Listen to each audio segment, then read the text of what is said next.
ನಮ್ಮ ಮಠದ ಪರಮ ಭಕ್ತರಾಗಿರ್ತಕ್ಕಂಥ ಲಖನ್ ರಾಮಚಂದ್ರ ರಾಠೋಡ್ ಇವರ ಸಾರಥ್ಯದಲ್ಲಿ ನಡೀತಕ್ಕಂಥ ಗಂಗೋತ್ರಿ ವಾಣಿ, ಗಂಗೋತ್ರಿ ದಿನಪತ್ರಿಕೆ ಇವೆರಡೂ ಕೂಡ ಹೊಸ ವರ್ಷದ ಪ್ರಾರಂಭದ ದಿನದಲ್ಲಿ 1ನೇ ತಾರೀಕು ಅವತ್ತಿನ ದಿವಸ ಇದನ್ನು ಲೋಕಾರ್ಪಣೆ ಮಾಡ್ತಾ ಇದ್ದಾರೆ. ಗಂಗೋತ್ರಿ ಮಾಧ್ಯಮ ಮತ್ತು ಗಂಗೋತ್ರಿ ದಿನಪತ್ರಿಕೆ ಇವೆರಡೂ ಕೂಡ ಸಮಾಜದ ಕೋರೆಗಳನ್ನು ತಿದ್ದಿ ಸಮಾಜಕ್ಕೆ ಒಂದು ಒಳ್ಳೆಯ ಸಂದೇಶಗಳನ್ನು ತಿಳಿಸ್ತಕ್ಕಂಥ ಕೆಲಸ ಮಾಡಲಿ. ಒಂದು ಹನಿ ಇಂಕ ಇಡೀ ದೇಶಕ್ಕೆ ಒಂದು ಬಿಸಿಯನ್ನು ತಟ್ಟಿಸ್ತಕ್ಕಂಥ ಕೆಲಸ ಆ ಲೇಖನಿಗಿದೆ.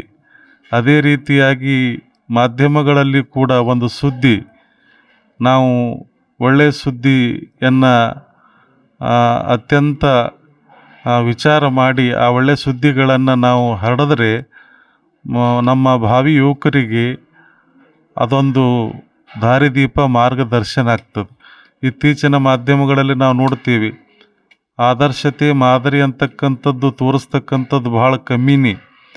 ಇವೆಲ್ಲ ಭಯದ ವಾತಾವರಣ, ಕೊಲೆ, ಸುಲಿಗೆ, ಅತ್ಯಾಚಾರ, ಅನೈತಿಕ ಇವುಗಳನ್ನೇ ತೋರಿಸಿ ಇವತ್ತು ಹೆಂಗಾಗ್ಯದ ಪರಿಸ್ಥಿತಿ ಅಂತಂದ್ರೆ, ತಂದೆ ತಾಯಿ, ಅಕ್ಕ ತಮ್ಮ, ಅಣ್ಣ ತಂಗಿ ಇವರೆಲ್ಲರೂ ಒತ್ತಟ್ಟಿಗೆ ಕುಂತು ಸಿನಿಮಾ ಅಂತೂ ಅಲ್ಲ, ಈ ಮಾಧ್ಯಮದಲ್ಲಿ ಅಂದ್ರೆ ನ್ಯೂಸ್ಗಳನ್ನು ಕೂಡ ನೋಡಲಾರ್ದಂಥ ಪರಿಸ್ಥಿತಿ ಇವತ್ತು ನಿರ್ಮಾಣ ಆಗ್ಯದ.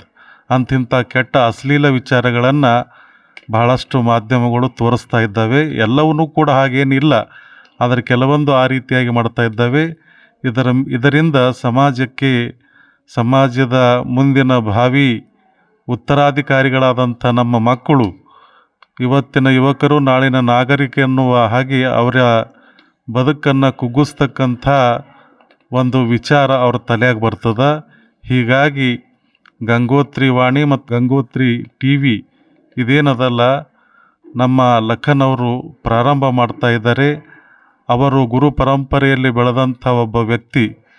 ಇವತ್ತು ಗುರುವಿನ ಸನಿಹದಲ್ಲಿ, ಗುರುವಿನ ಮಠದಲ್ಲಿ, ಗುರುವಿನ ಸಾನ್ನಿಧ್ಯದಲ್ಲಿ ಬೆಳೆದಂಥವನಿಗೆ ಆದರ್ಶ ವಿಚಾರಗಳಿರ್ತವೆ. ನಮಗೆ ಪರಿಪೂರ್ಣವಾಗಿ ನಂಬಿಕೆ ಇದೆ. ಏನಪ್ಪ ಅಂತಂದ್ರೆ, ಲಖನ್ ಅವರು ಪ್ರಾರಂಭ ಮಾಡಿರ್ತಕ್ಕಂಥ ಗಂಗೋತ್ರಿ ಅಂತಕ್ಕಂಥ ಈ ದಿನಪತ್ರಿಕೆ, ಗಂಗೋತ್ರಿ ವಾಣಿ ಅಂತಕ್ಕಂಥದ್ದು ಮಾಧ್ಯಮ TV, ಇದು ತನ್ನ ಮುಂಬರುವ ದಿನಗಳಲ್ಲಿ ಒಳ್ಳೆ ಸಮಾಜದಲ್ಲಿರ್ತಕ್ಕಂಥ ಭೌಗೋಳಿಕವಾಗಿರ್ತಕ್ಕಂಥದ್ದಾಗಿರ್ಬೋದು, ಆಧ್ಯಾತ್ಮಿಕ ಆಗಿರ್ಬೋದು, ಶೈಕ್ಷಣಿಕವಾಗಿರ್ಬೋದು, ಜೊತೆಗೆ ಒಳ್ಳೆಯ ಸಾಧಕರನ್ನು ಪರಿಚಯಿಸ್ತಕ್ಕಂಥ, ನಾಡಿಗೆ ಹಿಂದೂಸ್ತಾನಕ್ಕೆ ಭಾರತ ದೇಶಕ್ಕೆ ಪರಿಚಯಿಸ್ತಕ್ಕಂಥ ಕೆಲಸ ಈ ಮಾಧ್ಯಮ ಮಾಡ್ತದೆ. ಸಕಾರಾತ್ಮಕವಾಗಿರ್ತಕ್ಕಂಥ ವಿಚಾರಗಳೊಂದಿಗೆ ಈ ಮಾಧ್ಯಮ, ಈ ಪತ್ರಿಕೆ ನಿರಂತರವಾಗಿ ಸಾಗಲಿ.